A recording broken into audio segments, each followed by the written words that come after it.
நிறைய கம்ப்ளைண்ட் வந்து பாத்தீங்கன்னா நல்லா இருக்கும் சார், திடீர்னு மயக்கம் வந்துருச்சு, பாத்ரூம் யூரின் போகும்போது மயக்கம் வந்துருச்சு. ரெண்டாவது பாத்தீங்கன்னா சிரிச்சு பேசிட்டே இருக்காங்க, அப்படியே மயக்கம் போட்டுருவாங்க. மயக்கம் ஏன் வருதுன்னு தெரியாம சடனாவே அவங்களை அறியாமலே மயக்கம் வருது. அந்த மாதிரி நிறைய நாங்க பாக்குறோம். மயக்கம் நிறைய காரணங்கள் இருக்குங்க. ஒண்ணு வந்து பாத்தீங்கன்னா லோ பிபினால மயக்கம் வரலாம்.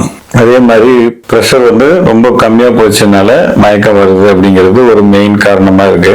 கிட்னி தான் காதுக்குண்டான ஒரு கண்ட்ரோலிங் ஆர்கன். அப்ப யூரின் போகும்போது ஒரு எனர்ஜி வீக் ஆகுது, டவுன் ஆகுது, மயக்கம் வருதுங்க. இந்த ஒரு புள்ளி தெரிஞ்சுக்கிட்டீங்கன்னா போதும். ஒண்ணு, இந்த மூக்கு கீழே இந்த இடத்துல நம்மளோட இந்த மீசை வளர்ற பகுதியில் இந்த சென்டரான பாயிண்ட் மூக்கு கீழே இந்த இடத்துல குழியாட்டு, இந்த இடத்த அழுத்தி பிடிச்சுக்கோங்க. அழுத்தி பிடிச்சு நல்லா ப்ரெஷர் பண்ணுங்க.